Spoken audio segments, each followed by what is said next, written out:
Hello, my name is Daniel Jacoby. I'm the Assistant Director of ERICA. And if you're like me, you skip straight to this last video before seeing the others. Please, if you have the patience, look at the other ones first. Otherwise, here we go. The first thing to know about paying for higher education is that the cost to you is not necessarily what it says on the website or in an AI search. Don't be discouraged by the big dollar amounts. At the same time, while it may seem obvious, pick a school you can afford.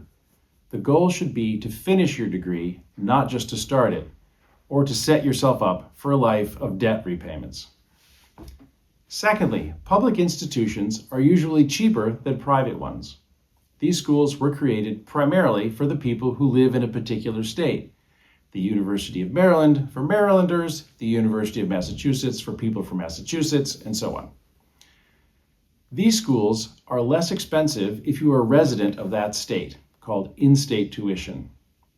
In Maryland, refugees, asylees, temporary protected status holders, and undocumented who graduated from a Maryland high school, and DACA recipients who have lived for a year in the state all qualify for in-state tuition. This is different in all states. Use the Refugee Advocacy Lab's in-state tuition tracker to find out what the rules are in your area. There are four main ways that people pay for school. First, there is federal support for education if you are an eligible non-citizen.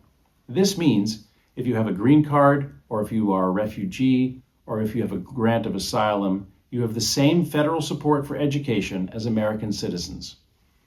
And there are other statuses which qualify too. This is more than $7,000 free money each year, and it's called a Pell Grant. The way that you access this federal aid is by filling out the FAFSA form. Ask someone for help in doing this, as it is a little tricky. Do this first. You need to fill it out every year, and parents also need to be involved. Be sure to meet the deadlines. Some schools may require an additional form called a CSS profile, which also needs to be in on time. Secondly is work-study. Universities provide part-time jobs on or near campus to eligible students up to 20 hours per week. While you won't get rich in these jobs, they can provide funds which can help pay for living expenses while you're at school and can be a helpful source of contacts, a place to learn new skills, and to integrate into the broader university community.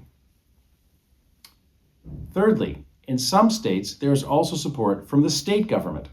In Maryland, there are sources of funding, such as the Howard P. Rawlings Guaranteed Access Grant, and others.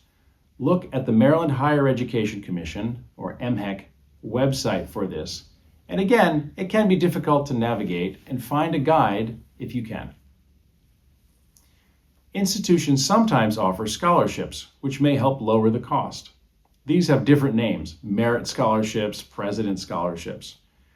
But they are a way for institutions to attract appealing candidates for whom the college would otherwise be out of reach. Another source of funding is private scholarships, not from the universities.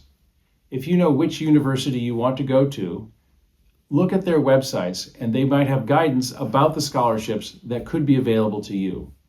There are websites which also allow you to search for these, such as FastWeb or scholarships.com and others. As a side note, please be careful who you give any of your information to. America is a land of opportunity, and this also includes opportunity for thieves and scammers. No matter where loans come from, be very, very cautious to take them, and only as a last resort. Banks and universities do not lend you money for your benefit, but for their own. Borrowing may be a necessity, even a good idea, but don't borrow unless you really know what you're doing. So that's it. Thank you for watching this video, and I hope it's been helpful. Good luck.